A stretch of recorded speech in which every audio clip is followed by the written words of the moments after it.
Petit vlog improvisé les amis. Mon cœur est tout chamboulé aujourd'hui. Ça fait même plusieurs jours qu'il est tout chamboulé. Parce que je suis dans les derniers instants à Malaga. Vous allez me dire, quoi, mais Benjamin, le dernier instant, mais t'es ouf. Tu avais acheté ton appart ici, et là tu t'en vas définitivement. Qu'est-ce que c'est que ce bordel? Non, je pars pas définitivement, c'est pas les derniers ultimes instants à Malaga.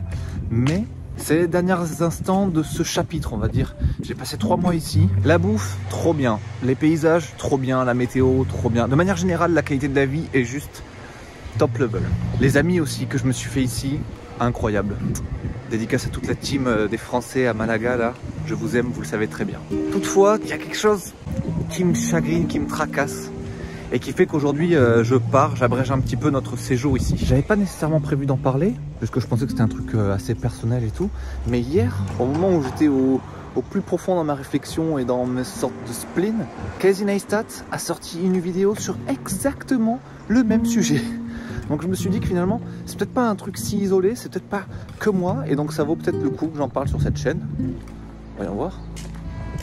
Les derniers mois à Malaga, en gros, bon, ça n'a jamais été question d'être ma résidence principale, ça n'a jamais été question que je vive ici ou quoi que ce soit, mais la question s'est quand même posée à un moment donné, parce qu'on y était vraiment très bien, la météo splendide, les gens trop gentils, la bouffe incroyable, les amis que j'ai à Malaga super, encore une fois, donc la question se pose, parce qu'en soi, je cherche un endroit où me poser en Europe, mais j'ai un truc qui bloque à Malaga. Je me dis, c'est pas ça.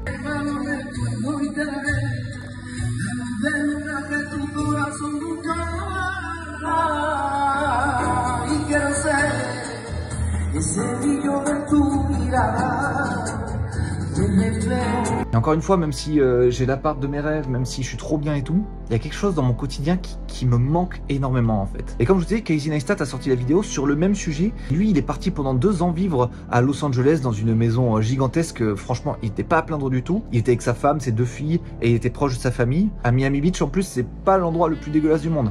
Et bien après 2 ans ici, il repart à New York. Parce qu'il n'a pas trouvé le petit truc, il n'a pas trouvé l'électricité, la flamme qu'il avait à New York, le truc qui l'animait là-bas en fait. Et moi, j'ai l'impression que ce truc-là, je l'ai trouvé dans une ville d'Europe. Bon, je suppose que vous en doutez si vous suivez mes aventures, mais avant de vous la révéler officiellement, j'aimerais vous demander, vous, si vous aviez le choix, si vous étiez full remote, où est-ce que vous iriez vous installer en Europe? Dans quelle ville? C'est une question que je pose à absolument toutes les personnes que je rencontre. Donc je me suis dit que ça serait pas mal aussi que je la pose à mes abonnés quoi. Moi j'ai fait 7 ans à Paris, c'était cool, mais ça m'a pas plu à 100%. J'ai passé 23 ans à Bordeaux et je pourrais pas y retourner de peur de réavoir cette coupe de cheveux un jour. Alors que Berlin, qu'est-ce que je kiffe Berlin. C'est mon crush absolu. Et rien de plus simple pour illustrer pourquoi j'aime Berlin que cette petite vidéo là qui a fait le tour de LinkedIn dernièrement. Et je sais que citer LinkedIn c'est pas vraiment ouf, mais je vous laisse découvrir ça.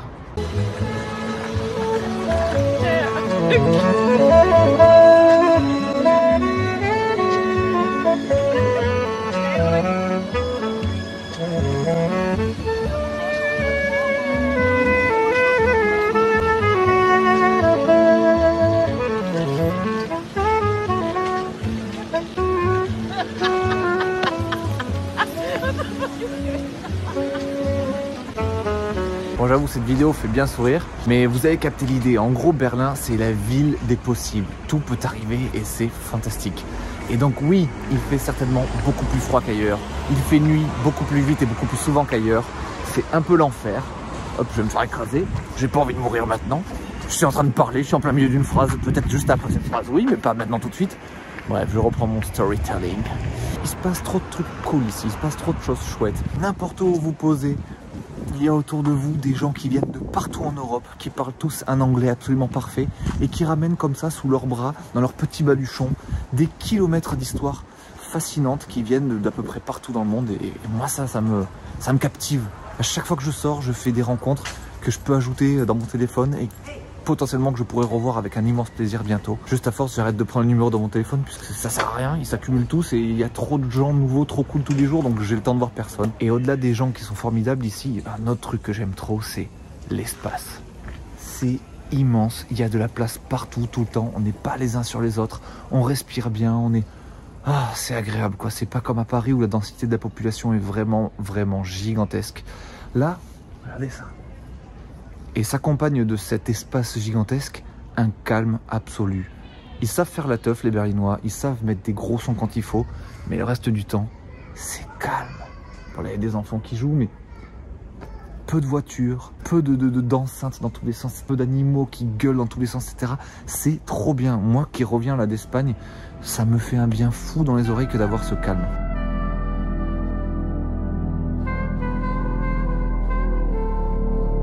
Et le seul truc qui m'angoissait un petit peu à Berlin, c'était de me trouver un local pour pouvoir travailler, parce que j'ai plus trop envie de travailler depuis la maison là dernièrement. Enfin du moins à Berlin, j'ai envie de tester ce que c'est que travailler dehors.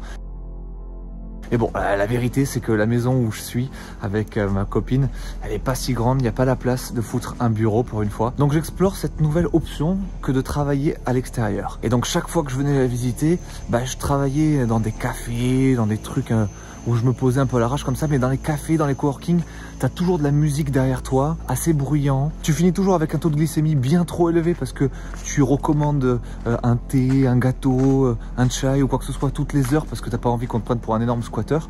Donc j'avais ce petit problème là à Berlin qui vient d'être complètement résolu. Vu que j'ai été accepté, les amis, dans un network de qualité impossible, trop cool. C'est un truc sur candidature où tu dis, bah voilà, moi je fais ça et tout dans la vie, est-ce que vous m'acceptez avec vous?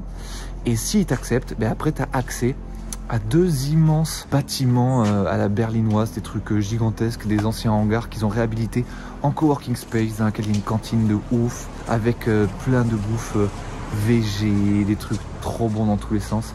Et j'ai été accepté là et j'ai fait mon premier jour là-bas comme si c'était ma rentrée des classes aujourd'hui et c'était incroyablement cool. J'essaierai de vous montrer des images de tout ça très prochainement. Et voilà, moi, Berlin, gros crush. Ça m'a fait ça que dans cette ville et pourtant j'en ai visité tout un paquet de villes.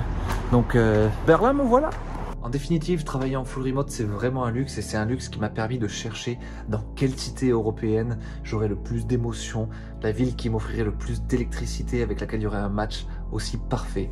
Et voilà, pour moi ça a été Berlin, pour d'autres ce sera peut-être autre chose. Dites-le moi en commentaire si vous avez déjà trouvé votre ville électrique, comme ça votre ville coup de cœur, ou malheureusement si vous n'avez pas le choix d'être complètement remote. Si vous avez une ville comme ça qui vous dirait trop, n'hésitez pas à me mettre dans les commentaires. Par curiosité probablement que j'irai voir ces villes-là.